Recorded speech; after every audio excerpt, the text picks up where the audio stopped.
गुरुर्ब्रह्मा गुरुर्विष्णु गुरुर्देव महेश्वरा गुरुर्साक्षात् परब्रह्म तस्मै श्री गुरुवे नमः। कार्तिक मास महात्म का 11वां अध्याय। 11वें अध्याय की बहुत ही पावन पुण्यमयी कथा, सुनने मात्र से पापों को हरने वाली, मनवांछित फल देने वाली कथा। उसके उपरांत एक समय जब समुद्र का पुत्र जलंधर अपनी स्त्री वृंदा के सहित असुरों से सम्मानित हुआ सभा में बैठा था, तभी गुरु शुक्राचार्य जी वहां आ पहुंचे, जिनके तेज से सब दिशाएं प्रकाशित हो रही थीं। तब गुरु जी को आता देख करके असुरों सहित सागर पुत्र जलंधर ने उठ करके बड़े ही आदर के साथ उन्हें प्रणाम किया। तेजस्वी गुरु जी ने सबको आशीर्वाद दिया। फिर उनको एक दिव्य आसन पर बैठा करके सब दैत्य यथा स्थान पर बैठ गए और सागर पुत्र जलंधर ने बहुत ही नम्रता से प्रश्न किया कि हे गुरु जी, राहु का सिर किसने काटा था? आप हमें ये बताइए, विस्तार से हमें जानकारी दीजिए। इस पर शुक्राचार्य जी ने विरोचन पुत्र हिरण्यकश्यप और उसके धर्मात्मा पौत्र का परिचय देकर के देवताओं और असुरों के द्वारा समुद्र मंथन के संक्षेप में सब कथा कहकर ये बतलाया कि जब समुद्र से अमृत निकला तो उस समय देवता का रूप बना करके राहु भी अमृत पीने के लिए देवताओं के लाइन पर बैठ गया। इस पर इंद्र के पक्षपाती भगवान विष्णु ने राहु का सिर काट दिया। भगवान ने जब उसको पहचान लिया, उसी समय उसका सिर काट दिया। ये सुनने के साथ ही जलंधर के नेत्र लाल हो गए, क्रोध से फड़फड़ाने लगा। फिर अपने भस्मर नाम के दूत को बुला करके कहा, गुरु का कहा हुआ सब वृतांत तो उसको सुनाया और आज्ञा दी कि तुम शीघ्र ही इंद्रपुरी में जाकर इंद्र को मेरी शरण में लेकर आओ। भस्मर जो उसका दूत था, जलंधर का बड़ा निपुण दूत था, बड़ा ही कलाकार था। वो शीघ्र ही इंद्र की सुधर्मा नाम की सभा में जा पहुंचा और उसने जलंधर के शब्दों में इंद्र से कहा, जिस तरह से जलंधर ने उससे कहा उसी तरह से उसने कहा कि हे देवताधम, तुमने समुद्र को क्यों मथा और मेरे पिता के सब रत्नों को क्यों तुमने लिया? ऐसा करके तुमने अच्छा नहीं किया। यदि तू अपना भला चाहता है तो सब रत्नों के सहित देवताओं के साथ मेरी शरण में आ जा, अन्यथा हे सुराधम, मैं सत्य कहता हूं कि तेरा राज्य सब मैं विध्वंस कर दूंगा। ये इंद्र सुन करके बहुत विस्मित हुआ और कहने लगा कि पहले सागर ने मेरे भय से सब पर्वतों को अपने कोख में क्यों स्थान दिया और मेरे शत्रु दैत्यों की क्यों रक्षा की? इसी कारण से मैंने उनके सब रत्न हरण किए हैं।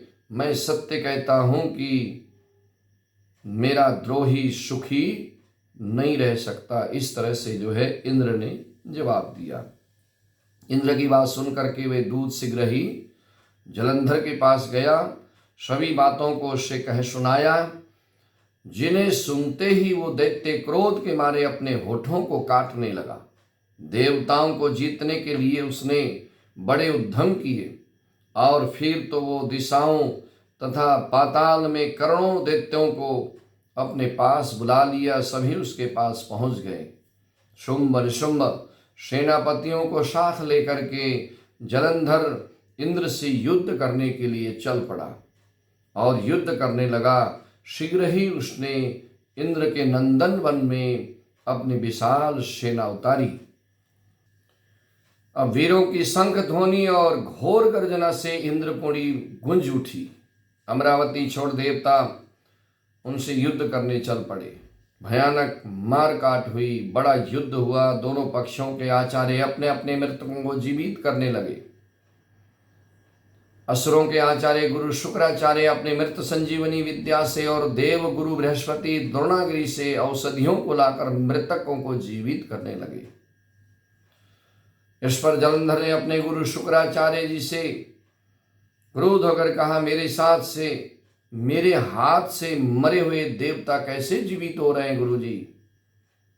जिलाने वाले औषधियों तो सब आपके पास हैं, फिर ये कैसे संभव हो रहा है? इस पर शुक्राचार्य जी ने गुरुदेव बृहस्पति के द्वारा द्रोणाचार्य से जो द्रोणागिरी पर्वत है वहां से औषधि लाकर देवताओं को जिलाने की बात शुक्राचार्य ने जलंधर से कही। ये सुनकर जलंधर क्रुद्ध हो गया और शुक्राचार्य जी ने कहा, क्रोध क्यों होते हो? मेरे से क्रोध होने का क्या फायदा?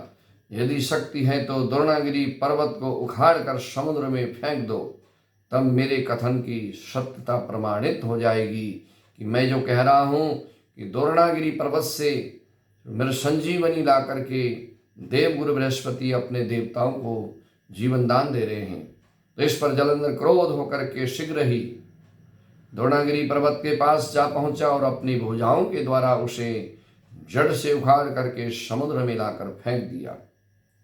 ये तो भगवान शंकर का तेज था, इसमें जलंधर की कोई विचित्रता नहीं थी। ये सब भगवान शिव की लीला थी। और उसके पश्चात ये सागर पुत्र युद्ध भूमि में आकर के बड़े वेग से देवताओं का संहार करने लगा। जब गुरु बृहस्पति औषधि लेने के लिए द्रोणागिरी पर्वत पर पहुंचे तो देखा कि द्रोणागिरी की जगह वहां पर उसे सूना मैदान मिला। जहां पर द्रोणागिरी पर्वत था वहां पर पर्वत नहीं था, केवल मैदान था। वहां से पर्वत उखड़ चुका था। तब भयभीत होकर देवताओं के पास आए और कहा कि युद्ध बंद कर दो, तुम लोग सब जलंधर को नहीं जीत सकोगे, क्योंकि तुम मर गए, तुम जो है मैं जीवित नहीं कर पाऊंगा। पहले इंद्र ने भगवान शंकर का अपमान किया था, ये उसी का फल है। ये सुनकर देवता युद्ध को त्याग दिया, युद्ध की आशा त्याग करके अत्यंत ही व्याकुल होकर के डर के मारे इधर से उधर भाग निकले। उसके बाद सिंधु सुत निर्भय होकर के, यानी कि सागर का पुत्र जलंधर निर्भय होकर अमरावती में प्रविष्ट हो गया।